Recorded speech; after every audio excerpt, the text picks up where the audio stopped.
field. That's cool. Yeah.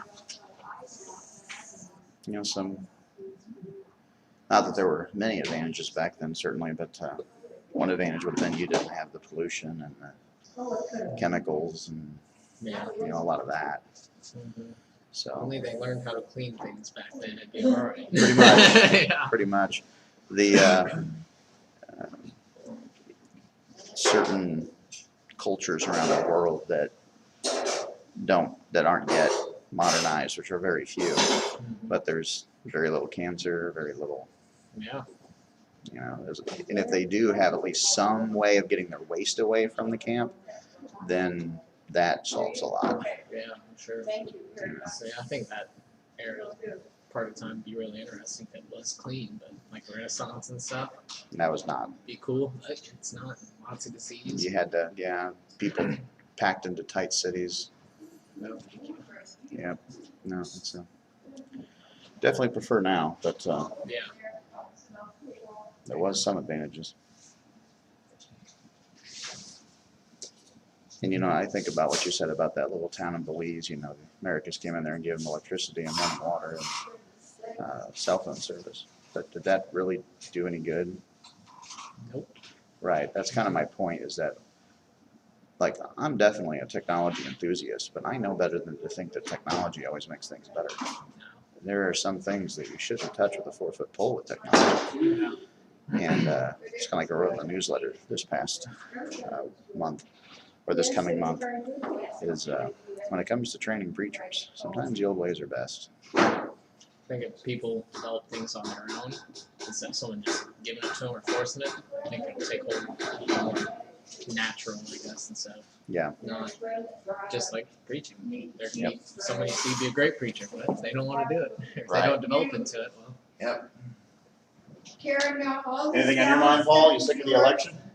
Yeah. Are you sick of the election? Me too.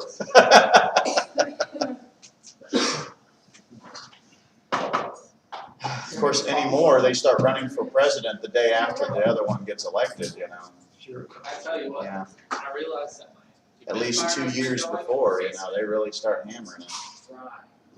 Couldn't be sillier. I think in New Zealand, it's in New Zealand where you're not allowed to campaign until 60 days before the election, so that the country isn't constantly enveloped in politics. I think there's some good ideas in that. Karen, how did you have your stuff, packaged up here? I'd like to see both parties start working together for the good of the country and for individual. And I think modern technology has made that very hard. Because you used to be able to have conversations that didn't get broadcast to the entire universe all the time. Yeah. Maybe difference in the situation. Yep. It's not going away though. No, I didn't. I didn't have that in It's kind of like Macon right now is having a debate about there. marijuana. It's okay, because I can just. Because you got these grow farms that are starting to show up and things like that. And I've had everybody ask me, what do you think about it? And I said, well, I only know one thing for sure about it. It's inevitable. Will you want to take It's this out of here? I got it open. No, We got to figure out what to do with it. I think I got it in there. That's the thing with technology. It's here. You can't get rid of it, even if you should.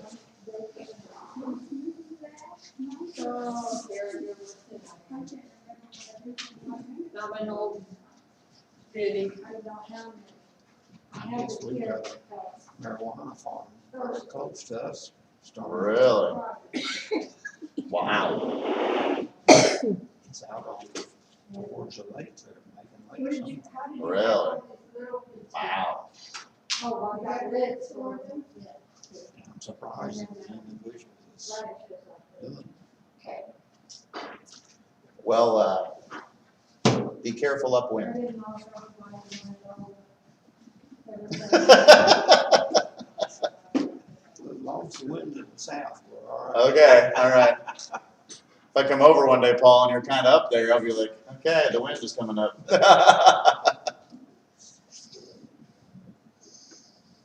I don't think it works that way. I'm pretty sure you have to do something to it to make it Yeah, I don't think the leaves themselves do much, unless you just flat out eat one.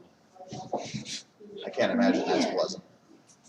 It's kind of like I really like tea, but I wouldn't want to chew on tea leaves, you know? The wet one, it's right here. Well, we'll join you down there, but then our live stream will get messed They up. might. It So really I'm might. just gonna stay back. He's got to be in jail. Yeah, daytimers jail. They want to preach on zoomed way out. Yep. You look like a stick figure. Right there in front of Or I've been doing PowerPoints for my latest series, so they could just focus on a PowerPoint if you made one of those. That's a good idea. Lately, I can't stick to my script for some reason. It's really hard to do. But this series I'm doing where I'm trying to bridge the gap between the young and the old, it just seems to be nice for people to have something to look at and to think about. Because there's a lot there, Oh yeah. you know.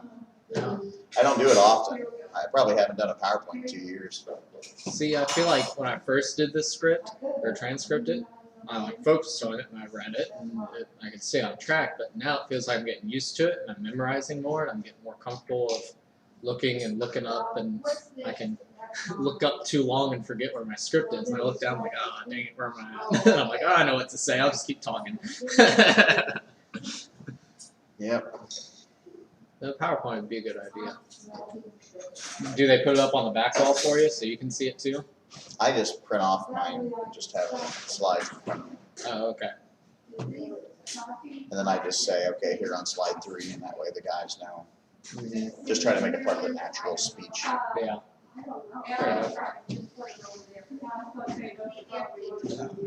Jonathan preached at New Camp. Alex, what? Not New Cambria, Buckland.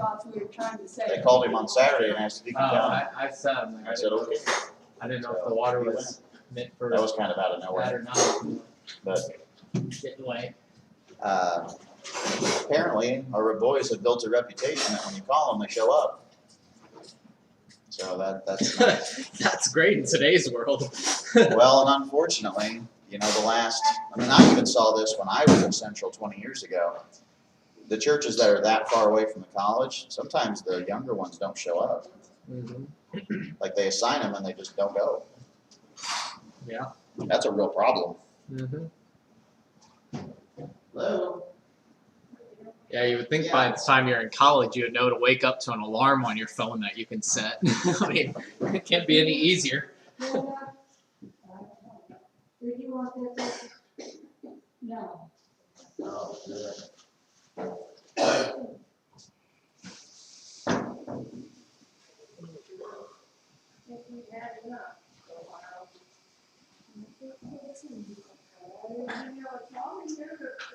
Did you do a lot of filling in whenever you was in college? I mainly just did worship here is what I did. So I didn't do any preaching in college.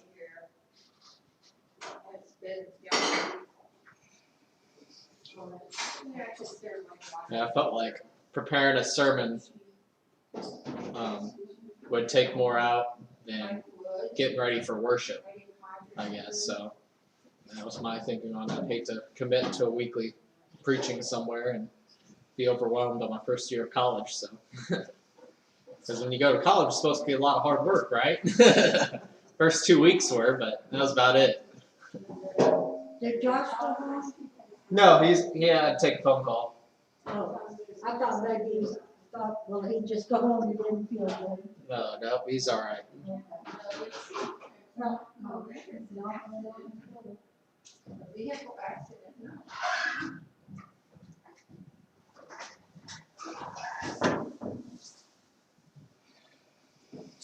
Oh.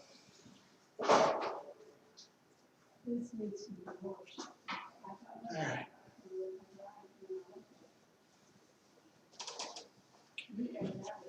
You never know if things are emergencies, but thankfully that one wasn't, so it's all good. Mm-hmm. Yeah. Never know. Always got to pick up because you never know. Yeah, I've always been amazed how now of course today I could break this, but I can't think of a time I've ever received a phone call when I've been teaching or preaching, which is kind of amazing when you think about it. Yeah. So considering I get plenty outside of it, so, Yeah, fair enough. yeah, it never has happened. Of course, today it could happen, and, you know, yeah. Mm-hmm. I do remember one time we were eating lunch, and and that's when Chris called me, when I thought he cut off his foot, but he cut off his thumb on my table saw. Yeah, that was a crazy day. That was 5 years ago. He's got a thumb.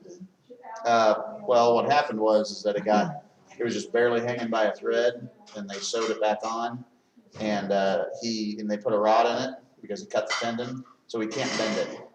It's there, but he can't bend it. And that was the day I realized that I will not be using a table saw until I can get one that has an automatic stop. So finger gets it. Just I that don't little trust scratch. me. I don't trust me. No way. That is true about table saws. They are very dangerous. There are 67,000 table saw accidents in the United States alone per year. Yeah. 67,000. I would be one of those. Like, ain't no way I'm going there. It doesn't matter how careful you are. I mean, repetition, getting into a Yep. rhythm, it's easy. Your thoughts go somewhere else even for a moment, which is so easy for me. And I think, Oh, yeah. no way. Mm-hmm. Nope. I'll wait until I can get one that's got a stop to it, Yeah, which might be a long time from now. it's worth And I can't build what I want to sometimes because a table saw would be the best way to do it, but I am not taking that chance. preaching, doing hand signals like this just won't be the same. I'd rather pay Jepson to cut it for me instead of taking that chance. And I Yeah, do own a table saw, but my dad gave it to me, but I just can't bring myself to use it. that's one tool I didn't buy. I wouldn't. And I know the saw stops are expensive, but it's cheaper than an emergency room visit. Yeah, I mean, even with circular saws, at least the saw's down. So I mean, you have to watch your legs, of course, but your hand is above guards and everything. So I mean, it'd be pretty hard to, not pretty hard, but I mean, safer than. I'm never table. sitting down using a circular saw, so my legs would never be underneath it. Oh really? Okay. Yeah, Well, cutting big plywood, there's always someone holding the plywood, another going cutting no, I it. just use clamps. I very rarely have anybody with me. I need to invest in clamps. I've tried doing it by myself. I'm like, oh. Oh no, you need. Yeah. And you know how many clamps you need? 4. Infinite number. Infinite. Infinite number of clamps. All kinds of sizes, shapes. Everything, and whatever you think you need, double it. Yeah. I have, my favorite clamps are these, they're trigger clamps, and they're up to 3 feet long, but I've got ones that are foot long, 2 feet long, and 3 feet long, and I got Yeah. 2 of each of those. Those are my favorite clamps. But I've also got the C clamps and the U clamps and the spring clamps, and I tell you, you'll use them all at some point. Yeah. Fair enough. And if you're working alone, like I have to most of the time for woodworking, clamps are your best friend.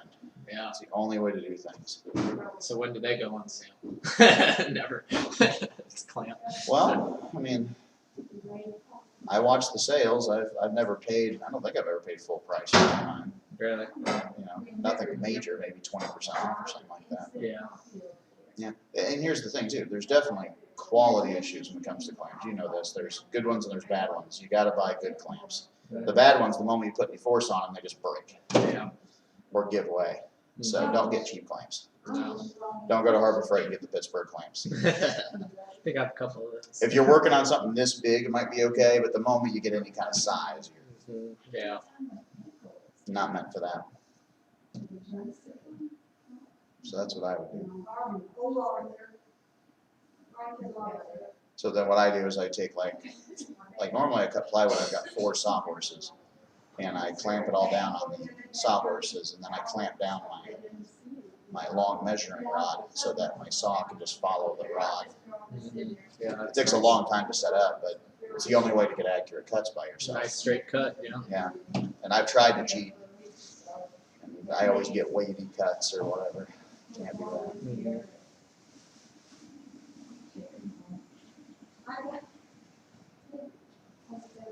Yeah, I was really surprised about that miter saw stand you sent me. That's a nice deal. The wheels and everything. I already have one, or I'd get one, but I thought, I bet you could use one. Oh yeah. Those are really nice. Because you can keep the saw on it, collapse it down, roll it. You don't have to take it off all the time. Mhm. Be really nice. Now I gotta figure out a place to store it. And if you really get into woodworking, I've discovered that glue is really good. Glue? Like a properly glued joint is stronger than the wood itself. Really? And you have to have clamps for gluing. Oh yeah. And also you can avoid screw holes, nail holes, things like that if you glue properly. Or you can have all three if you want the best strength. You know? Yeah. So that's what I've learned. So what woodworking are you doing? The portable stands you've been Yeah. building? Yeah. Did you ever get that big cabinet done? Yep. They It's do. ugly. It's what? It's ugly. It's just I was running out of time, and all the funerals happened, and also the weather was starting to It's gonna turn. rain. So I started hurrying, and then I started making. So it does work, but it's not what I wanted it to be. Yeah. That's unfortunate. I may redo it at some point, but I don't know if I'll ever care. Yeah. It was just for me and the boys. I'm waiting for the day where you decide you're just gonna build a big shop in your backyard, and all of a sudden you have no more grass to mow. It's just all enclosed building. Just Josh compound. Well, all blue. the thing I don't like about an indoor shop is dust. You got to control dust, Yeah. and that's really hard to do. And I don't. If I breathe in that stuff, it's terrible. So They make systems for it, but it still doesn't get everything. and it's a pain. You got to hook up hoses to all your tools. That kind of defeats the point of cordless tools. Yep. Yep. Getting all that out, dealing with air filtration, and I don't mind the cold weather. So Fair enough. So you just need a canopy is all you need. then. Pretty Get out of the much. sun. yeah, just a good sized canopy would be about all I would need. There you go. Bill, not the last time I talked to her, the time before, told me that they hadn't been able to watch the Bible study. I'll text them the link. It wasn't coming through. Well, you don't want that to happen. Oh, I ought to do it like that. They I think can't it- see it. NCIS does it. Yeah. Gibbs does that. Yeah. You're off the camera. You could do it. No one would know. No one would Nobody believe me. know it. Karen's been beating me up daytimes. You're right.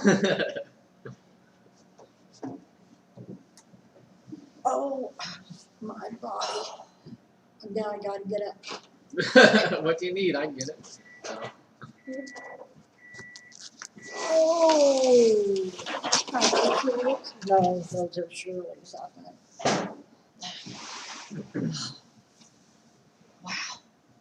Says somebody's watching. Does it? Okay. Oh, that's it. Where's my jacket? There's a black one here, and then there's a Gray gray one one. on your. That's mine. I'm cold. I'm cold too, turn the furnace off, Josh? It's still running. It's just not. This is mine. As much as Well, I it's would like warm to, early. no. Of course, after I eat, I always get cold. We should have Lisa turn this thing on Tuesday mornings when she comes. Well, it's programmed to turn on about 10 o'clock Oh, and gets to. not long enough. It would be chillier if it didn't do that at all. Yeah. Yeah, Sure. but- Because this is a basement, so yeah. yeah. When I walked in, it was blaring. It was like jets going. It was nice. I Oh, stood yeah. in front. It was nice and warm. No, there's no such thing as nice and warm. It was That's nice not a and thing. Yes, there is. Uh-huh. warm. Are you trying to be funny? I'm pretty bad at it. Funny looking. Is Yep, that what it is? Funny looking? That's what I specialize in. You want your jacket on? Try it without it. Yeah. It's, Scoot down a little I bit. got my sleeves wet. This is mine. That didn't help either. That way. Paul can hear me better. Yeah, We don't have much time anyway. I can hear you fine. Okay. You chatter when you No, I get cold? don't chatter. Are you Josh? cold, Karen? Huh? Yes, I Can am. you be a fan? No. Now, Josh, you better be ready for Paul's one-liner. It's You want me coming. to do Linda's that? been tagging him on. I know you would do it in love, Yes. Karen.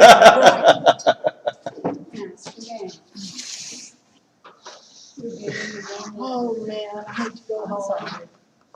Hate to go home. What's going I on at got a home? pile of dishes to do. Oh, sorry. You and I both care. I hope Nicole started the dishwasher as well. Mine are bigger, big Start it things like that she I does, put in empty the that I dryer. put in. How high is your hope?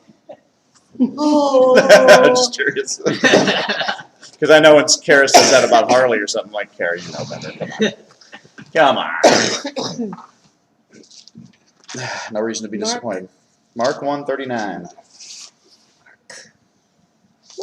started reading. What's going on there? What's there? Your Bible looks busy, Shirley. Yeah, it is. That's good, isn't It it? is. She got good. enough stuff stuck in there. You take that with you, you know, and you say, look at me. I've been busy. I've been reading it. Yeah. Sharp sword. Yeah. Kids gave me Diane's Bible. And I was looking, all I was in, there's a few bookmarks.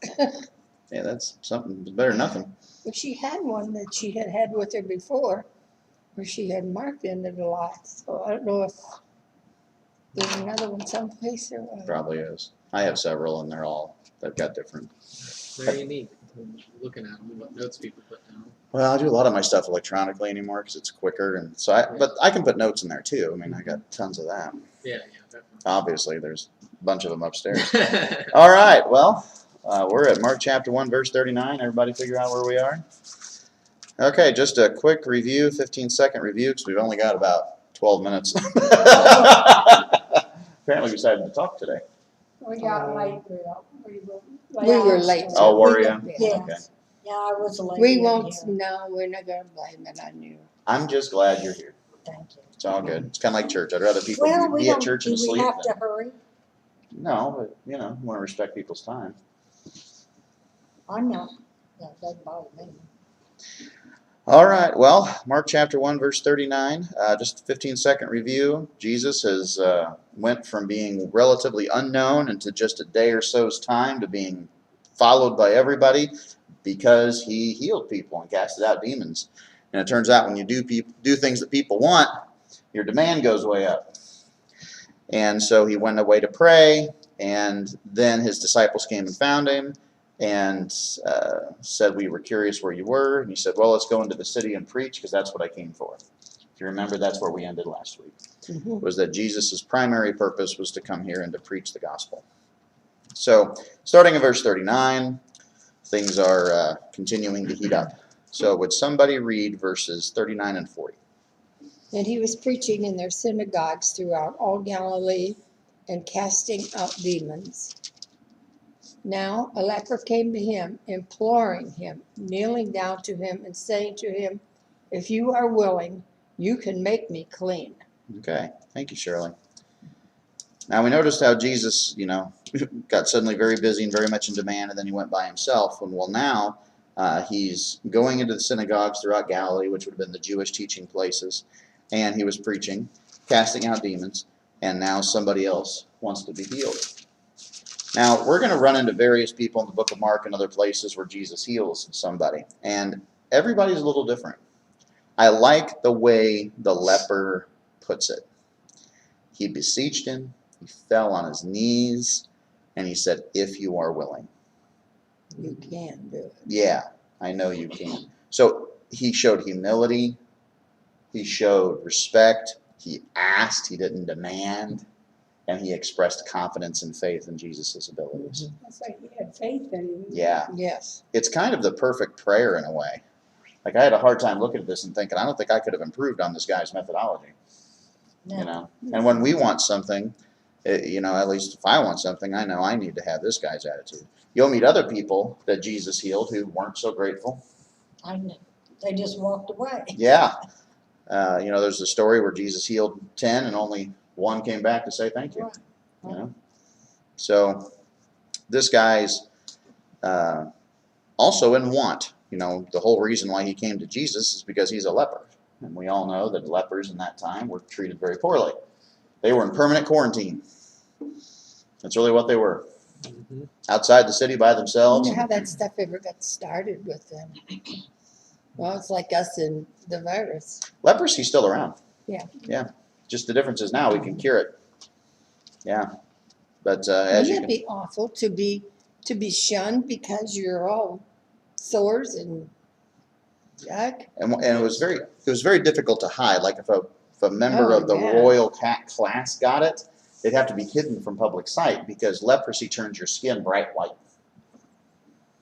And so you can't hide it. You just don't look normal. And this was before the times where they had believable makeup, and things like that. And so leprosy was a big deal. And most people who became lepers became very poor, and they were totally dependent on people leaving food Nobody outside would the hire camp. them to do a job, would they? No, No. because they were concerned about transmission. That's why they were quarantined. But that wasn't what caused it, was it? It's a bacteria. Yeah. Yeah. Okay. So anything from you could potentially spread it if somebody else touched the same I surface, see, or I see. Have you ever seen in Hawaii, is it Malachi, is the island where they had the lepers? really. They take them to this one island, that's where they took them, and when you see it, you won't believe it. They took them in some kind of a ship or boat out and dropped them off, and it was, the only way they could get up onto the island was climb up a huge cliff. I mean, said a good many of them didn't even live. What'd you say? Almost impossible. Yeah, it was almost impossible. But they would take them out on a boat and dump them out there and say, there you go, that's a leper colony. And they were on their own. But when I saw, I couldn't believe it. I mean, it was straight up and down. Makes you want to cry. That's doesn't probably how they kept people from trying to get back on the boat. Mhm. Yeah. Yeah. Oh man, horrible. I Just mean, how horrible. could people do that to another person? No. No. Yeah. No compassion at all. Well, and that moves us right into verse 41. All right. Yes. Somebody want to read verse 41 and 42? Moved with compassion, Jesus stretched out his hand and touched him, and said to him, I am willing, be cleansed. Immediately the leprosy left him, and he was cleansed. All right. Thank you, Alex. So how was God moved? Compassion. With compassion. That's a Greek word that means from the gut. Doesn't it? Uh-huh. You ever have that feeling in your gut, and you're just overwhelmed with either pity or sometimes even nervousness or anxiety? It all kind of originates here, Yeah. funny enough. Well, that's how the Hebrews described it too. Compassion means from the gut. And so he was moved from the gut. He was moved entirely, basically. Was that like when His whole Lazarus being. died? Was that a similar compassion? Yep. Okay. In fact, okay, you want to hear a funny thing from ancient Hebrew? Because that was like their way of expressing the deepest emotions was the word compassion or from the gut. That's how men would express their love to their ladies, is they would tell them from the gut, I love you. Real romantic. It was really Western civilization that came up with from the heart. I don't have much love. I have a lot.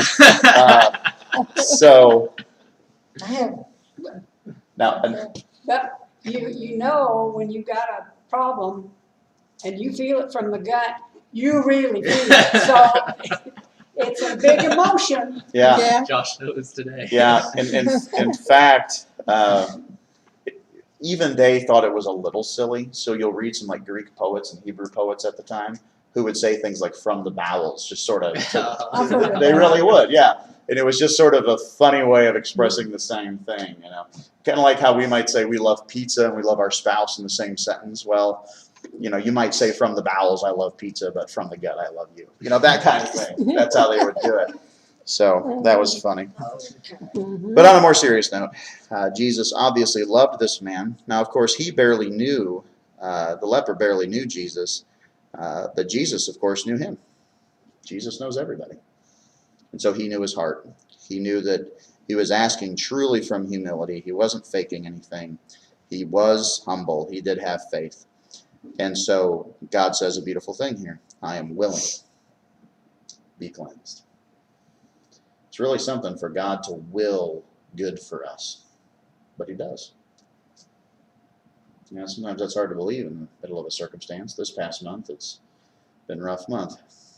And I wonder sometimes if maybe my stomach stuff is from just the difficulty of the past month, just kind of, It's sometimes coming to a head. you don't recognize until everything just kind of, It slows down and then boom, it hits you. pretty much, yeah.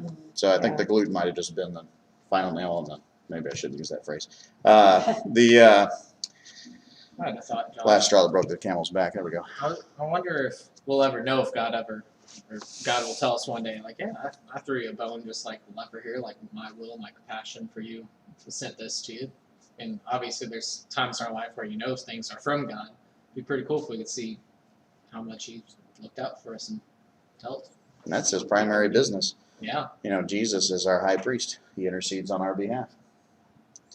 In fact, there's one verse that's beautiful. I wish I could remember what it was right now, but it says that when we do not, it's in Romans, when we do not know the words to say, the Spirit groans on our behalf. Because sometimes there aren't words. Mhm. Sometimes you just groan. And the Spirit understands that. In fact, sometimes I think it's good that language doesn't cover everything. Because some things are indescribable.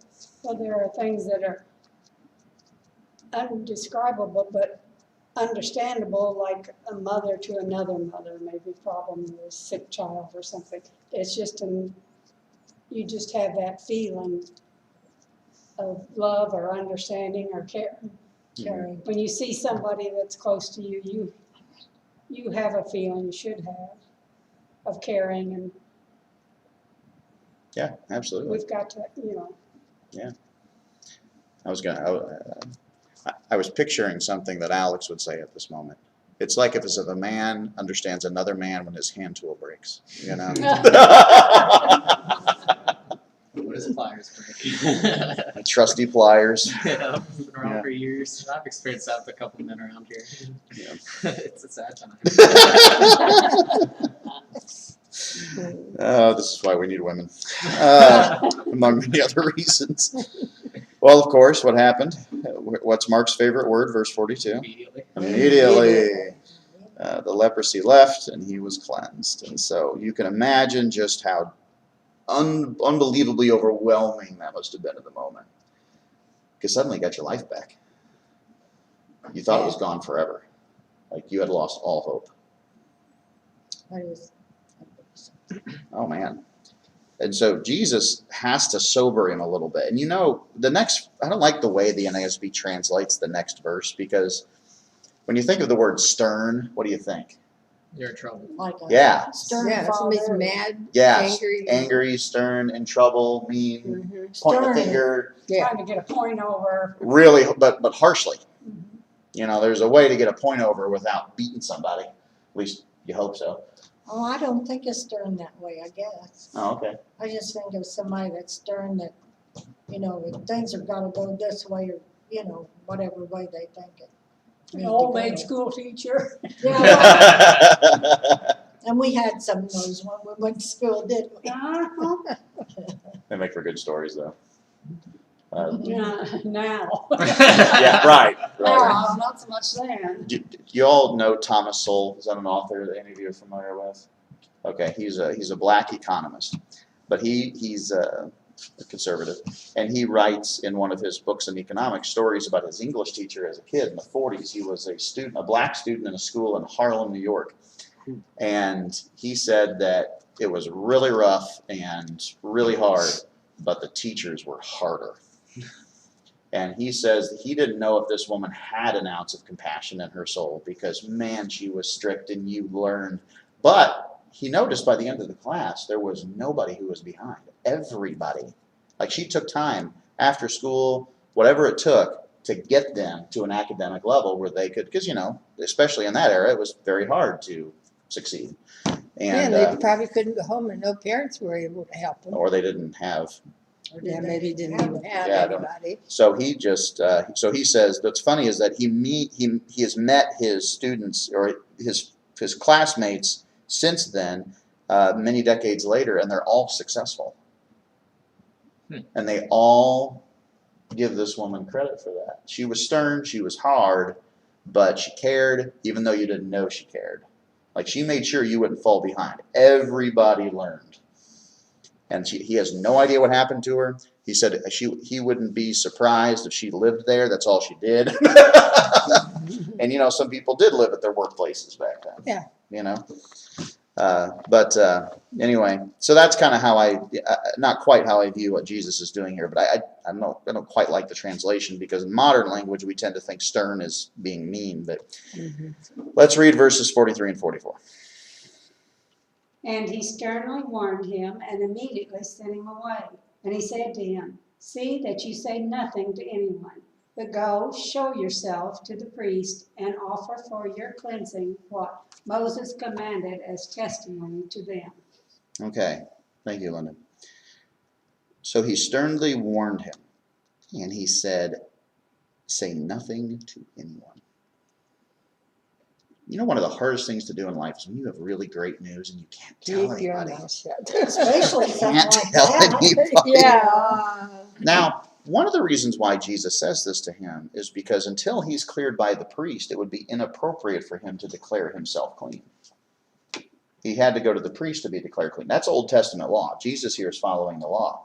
And notice that he says, you have to offer what Moses commanded. People forget that before Jesus died and rose again, the law was still in effect. Still in effect. Yeah. So Jesus obeyed the law, and he commanded other people to obey the law. And so it wasn't appropriate for him to go and share the good news until the priest cleared him.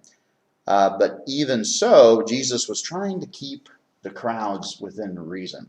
You know, Philippians chapter 2 says that Jesus purposefully limited himself when he became a man.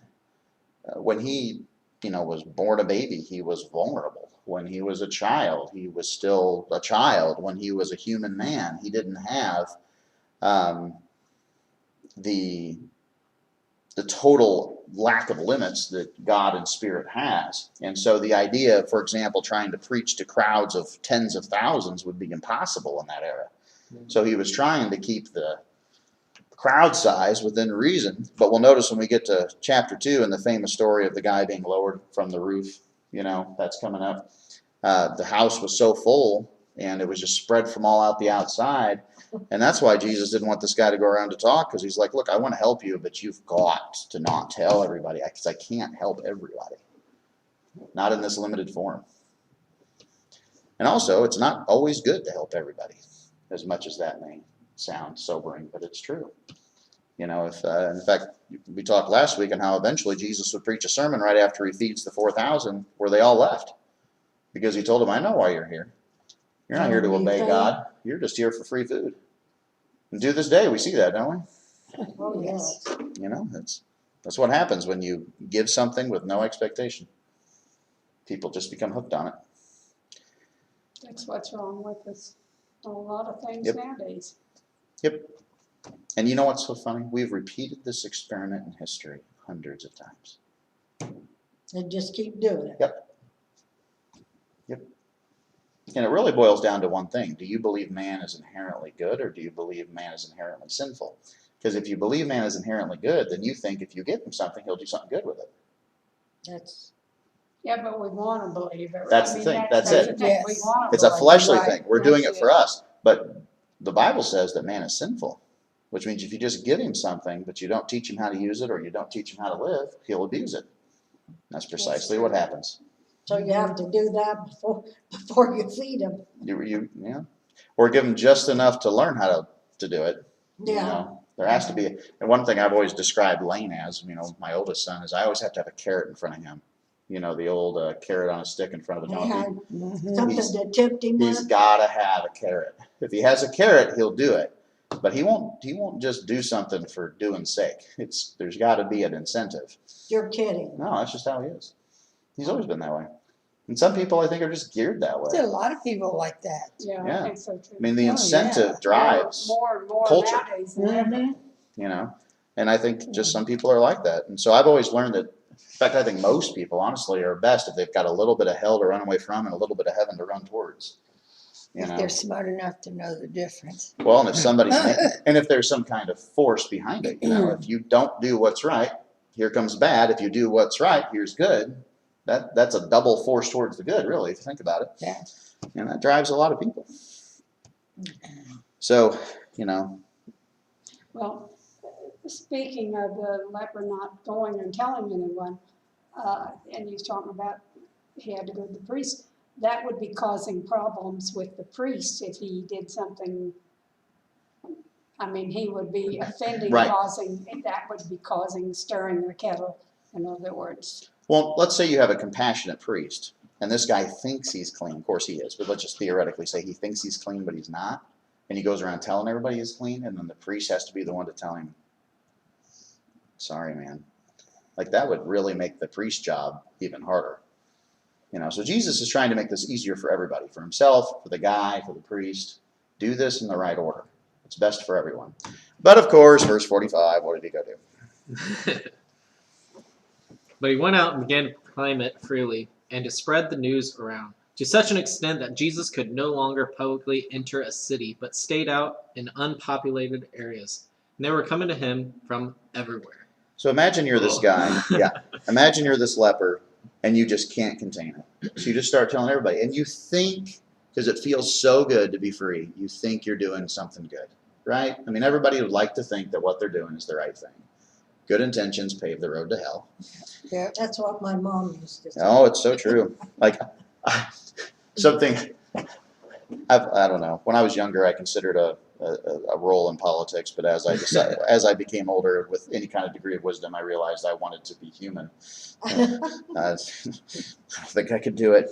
I don't think you could be No. too Christian if you. It'd be in very, very politics. difficult. I know that sounds bad, But laws should not be designed based on desire or good intentions. They should be based on what does it incentivize people to do. That's what it should be designed around. And so here, this guy, he thinks he's doing good, but what's the result? To such an extent that Jesus could no longer publicly enter a city. So he prevented bunches of people Yeah. from having access to Jesus because he was selfish with his feelings. Like, that's just the truth. You know, there's a reason why God, Hold himself. you know, and that's probably why Jesus had to sternly warn him, like, don't do this. I mean, how many times have we told our kids that? Oh, And then they go do it anyway. And you're Well, like, that's why we did it. Dad said not to. you know what, Alex?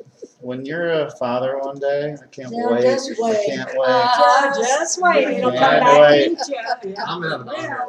And what I'm going to do when you call me, I'm going to say, hang up. That's what I'm going to do. Yeah. In Christian love. Yeah. That's what we got. hang up on him in Christian life. So now here's the thing. Did Jesus know this guy was probably going to go do this? Yeah. Oh, yeah, he knew that. He But had- just like a father, you try anyway. You help anyway. You hope anyway. And then when your kid makes it difficult, you figure it out anyway. You know, that's God.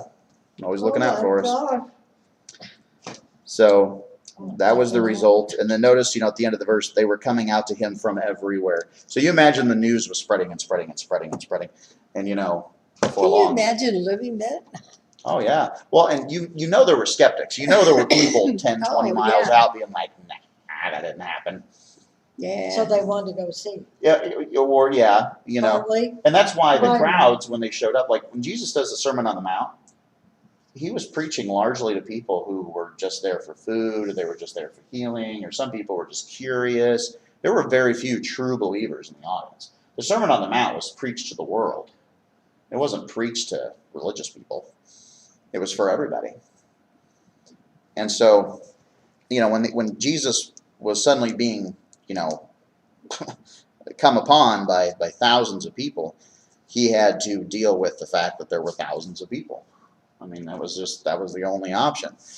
And then the next story, which we'll cover next week, you know, again, is that famous story of the guy being lowered through the roof. Well, the reason, of course, why they had to do that is that the crowds were so great, they weren't going to get their friend help unless they literally cut a hole in the roof Right. and lowered the guy through the roof. That sounds like a man's idea. Well, it was men. Yeah. It was men. That's what I mean, that sounds like a man's idea. But imagine the audacity of somebody doing that today. I mean, even with our modern tools and our distribution networks, you know, and everything. I mean, the idea of repairing a roof. I mean, these were thatch I would be roofs. pretty upset. Yeah, that's what I was gonna say. It'd be extraordinarily difficult to repair. And so you know how desperate they were. I'd be pretty upset. So people in the audience, we always read these stories, right? We think, oh, it's so cool, Jesus healed them. But there's so many other people in the background who aren't happy. Because there's always unhappy people. Sure. I mean, You no think? matter where you are, what you're doing, no matter how good things are, there's people who, the old phrase, of course, is that there's people who would win the lottery and then complain they have to pay taxes. Yeah. That's what it is, right? So, I think about myself here, like if that was my house, I have everything in particular order, and the house is pretty clean, I would say, for a young man anyway. But can't imagine if there's a bunch of people in my house and then a hole in my roof. I'm like, Jesus, sorry, dude. You're gonna have to go to the neighbor's house next time. It's a wreck. Well, don't send them across the street. Don't send them across the street. well, that kind of stuff was going on. There was petty Of course. people. Yeah. Yeah. And It hasn't changed that much. No, and that's why, remember how I told you it's really useful to visualize this when you read it, because then you can see all the background characters. You can see everybody doing what they're doing. It's like Peter's wife is never specifically mentioned, remember, in that story, but you can tell, she's worried about her husband's job change. She's worried about her mother being ill. And then Jesus solves all that by healing her mother and giving her confidence that, okay, this is going to work out. But it doesn't explicitly say that. No, But if you visualize it, that's obvious. And so another thing that is obvious from this text, and this is what I'm going to end with, and this will be a thought for you going into next week. If there's thousands of people who want to be healed, that means there's thousands of people who never were. I mean, there's no story. Jesus fed the 5,000, but there's never a story where he just waved his hand and healed 5,000. There's no stories like that. It's always individuals. And for every Lazarus that was raised from the dead, there were thousands of people who died. One of the lessons we learn about miracles, like you see in the New Testament, and with not just Jesus, but with the apostles later, is that all of them were temporary. You know what I mean by that? All of them were temporary. If Jesus healed you, that doesn't mean you lived forever. No. It doesn't mean you didn't get another disease or another sickness sure. or whatever. I mean, Lazarus died again, Right. well, yeah. And so yeah. one of the great lessons about miracles is that we shouldn't, in Jesus, that's why he preaches the way he does. If you're healed just for healing's sake, you've missed the whole point. That's temporary. It doesn't solve anything permanently. That's why you got to have the gospel. Regardless if you feed people or heal people or whatever you do, if you're not giving them the bread of life, the bread don't matter in the end. All for naught. Yeah. So that's why I think it's interesting how he does heal people, but the point of the healing isn't the healing. The point of the healing is, okay, you see how I've done this? Now listen to what I have to say. Because I can heal you for eternity, but this world is passing away. So I think it's a good place to stop, because it's 15 minutes past 2, and next week's story is pretty big. So we'll dive into that. I got a Sunday school paper that was Abby's. They colored in their lowering Oh, okay. the man down to the house. And if you're the homeowner, and your roof has just been ruined, and then you see the guy healed, you're like, you could have two emotions at once, right? You could be really happy yes. the guy's healed, and you could be really angry about your roof. Yeah. So he died. Right. Jesus, when's the last time you worked on your carpentry skills? Right. Yeah. Or could you just heal the roof? Don't you think if there was people willing to help tear down the roof and such as that to get someone healed, that there was either the same people or other people there that would stick around Well, afterwards? and you would hope so. That would stick around and Yeah, you would patch it up, so. maybe not fix it, but, I Get it think it's, usable. you see people and something happen here comes so-and-so, and here comes so, and they get in, they pitch in and try to temporary fix it anyway. That's a good thought. So then, adding on top of that thought, have you ever had people volunteer to help you fix something, and you're like, no, it'd be better if you didn't touch it with a 4-foot pole? Yeah, no, that too. Because you don't know, I doubt these people knew each other. There's thousands of them. Oh man, all the ideas. Oh yeah, 4 men in a room. I mean, good luck with that. That's why there's foremen. There's got to be somebody who just tells everybody else what to do, because there's no such thing as equality among men. That does not work. And that's why in the computer business, if you called me to fix your computer problem, I will do it my way, and it's no different than farming or no different than carpentry. I mean, I've been with these guys fixing things out there, and boy, you better follow instructions, that's fine. But, yeah, so just imagine all the dynamics, that's going on right there. Or if you had a young homeowner who didn't know that you could fix a roof poorly, he might have just been like, sure, go ahead. And then like everybody left and he's got a leaky roof and he's like, what do I do now? I mean, this was real life. This was history. This is how it happened. So Or maybe they saw the hole and like, hey, that's a great expansion for an upper room upstairs. We can just build a little pitch and have another room. yeah, We can put a little house, a bedroom up there and put the kids up on the top floor. Yeah. Put a door on and it so you would have to. worry another about it. possibility, even though I think it's unlikely, but another possibility is that, all of Jesus and his disciples, they were hands-on workmen. Maybe they came back and fixed it. Who knows? I mean, really, we don't know. I'm sure. But something happened, Mhm. I mean, one time Jesus got his taxes from a fish's mouth to pay to the government. So anything's possible. I mean, Try that story today. right. I remember I went fishing afterwards. Yeah, it's like It's out there in that fish's mouth. I gotta go catch him. Doing the Lord's work. sometimes you have to admire the imagination of God. He's like, how am I going to pay my taxes today? I'll do the thing nobody else is thinking. He's got what do you call it? Sense of humor. Yes. Mhm. Yeah. In fact, when it says in the 5th day of creation that God was making all the land animals, I somehow think that had to be the funnest day. Oh, it had to be. Yeah. Yeah, Some of the making them animals, all the way they different. look.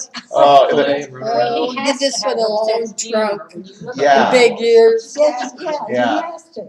I mean, well, and I have the 2 dumbest dogs on earth. And I mean, they'll run into walls chasing each other. They never learn anything. They were fighting over a wrap. They thought there was food in the wrapper. There was not food in the wrapper. They were fighting over the wrapper. I opened the wrapper and they were both so disappointed. And it's like, God sometimes looks at me that way. He probably does. Yeah, sure. all And that. just like I always show love and compassion to my stupid 2 dogs, he's like, Josh, all right, do it again. Figure it out. Take So, a deep breath. Come on. yeah. Do it So that again. had to be the most fun day of creation. Because the next day he's going to make man, which is nothing but trouble. You better That's a have fun one. enjoy it. Yeah. first. So he's like, I'm going to enjoy the animals first, and we're going to make some really wacky ones. But there's some really funny looking animals. And what's fun about animals is they never know it. No.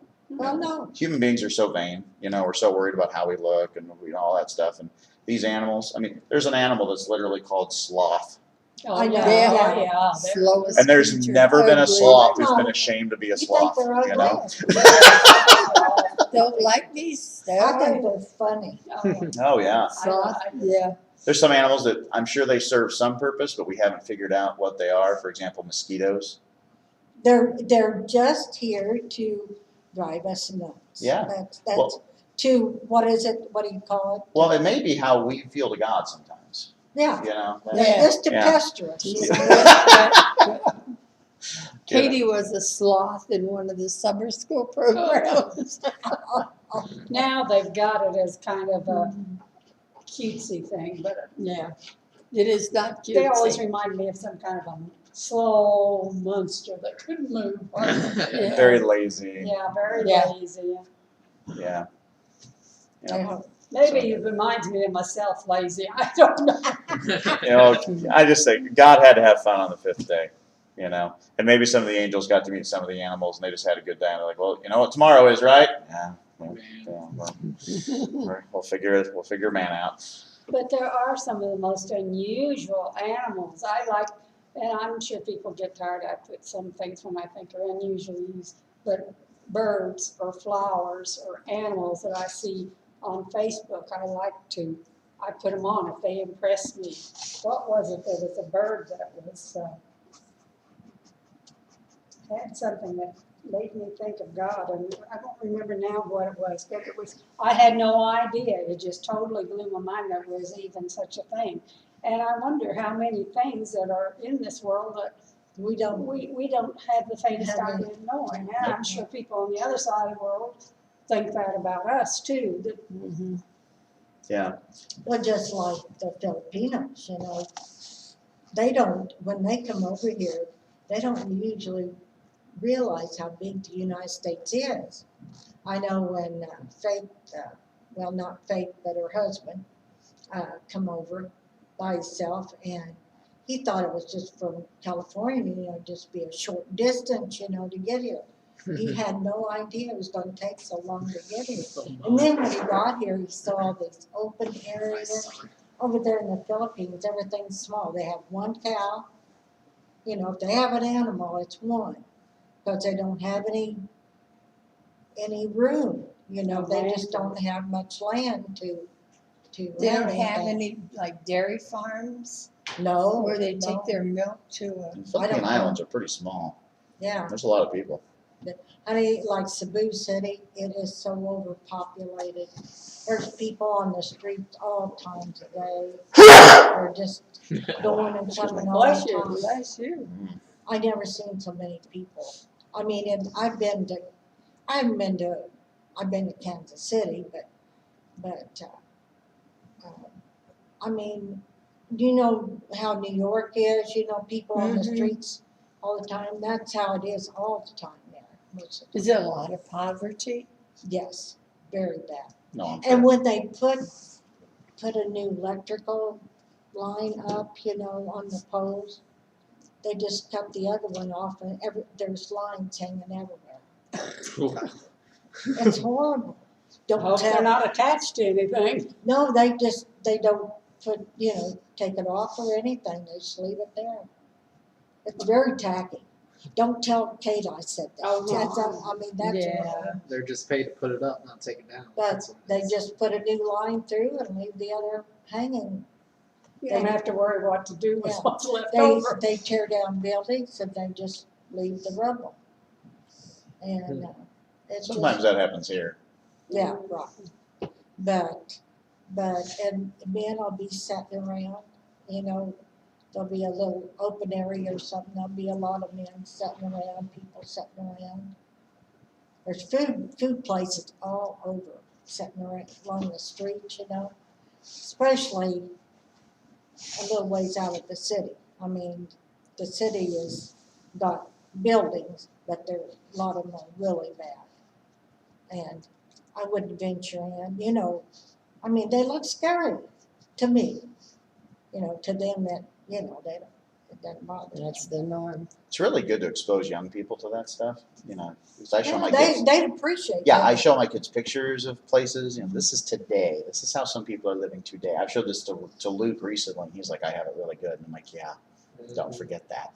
No, you just tell him, you know, that, of course, maybe you better not, because he'd probably say something to Fia, and then she'd go home and, Well, I wouldn't want to hurt her feelings for anything. No, but- no. Because that's her country, Yeah, but. and little children it can't was a help rude any of that awakening anyway. for me. Oh, I'm sure. It Yeah. was a rude awakening for me. yeah, that's why you can't take indoor plumbing for granted. Mhm. Kids running around naked, you know, pretty well naked, and Yeah, we got it good.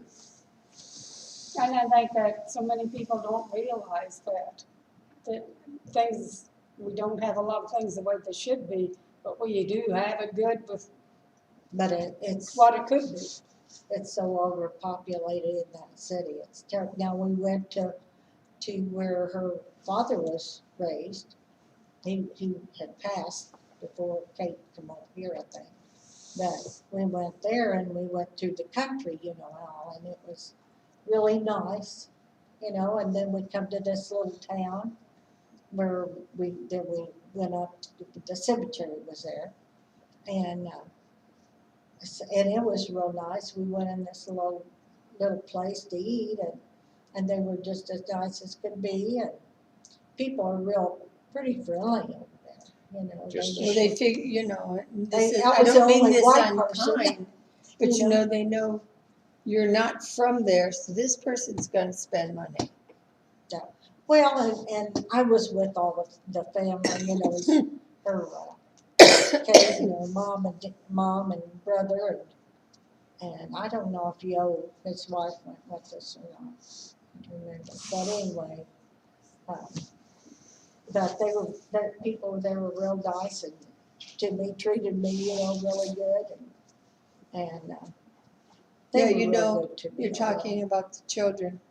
You know, and I hate to keep going back to myself, but I feel bad about Abby and children like Abby, whose parents are worthless.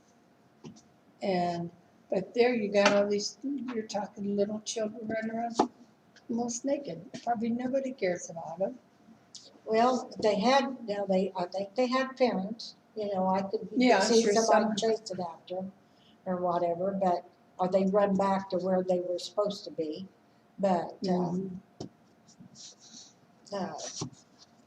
I have no idea how the regular population feels about their family, but most of the families that I was around, their children meant the world to them. Yeah.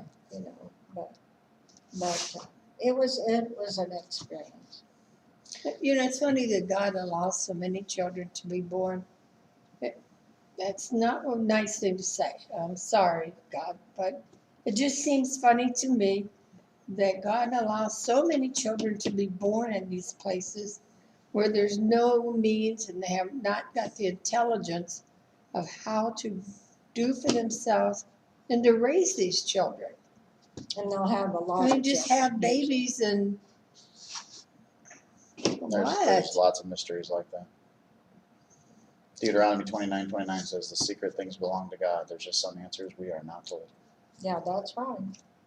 That doesn't make it easier. Yeah, no, but that's right. Or when Jesus says the poor will always be with you. It's another one of those. Yeah. Well, and there's some indication in Scripture that God watches out for those who can't watch out for themselves in strange ways. There's all kinds of stories like that. Like that book that Virgil and Irma lent me, The Boy That Nobody Wanted Except for the Lord. God found him, but nobody else did. So who knows how things like that work out, I don't know. Well, it's 2:30. We better quit at some point. Josh is one for home. Actually, I've got to get somewhere. I've got to, the Chad and Melanie need me to help them with something. Alex, could you close Alex, with prayer? would you please mention my daughter-in-law who's having tests today again to see if her cancer's back? Okay. What's her name? Mary T. Shaw. Mary T. Shaw. All right. Yeah, let's do that. Mhm. Lord Jesus, we come before you today with humble hearts, and I just want to lift up a prayer request for Mary T. Shaw with her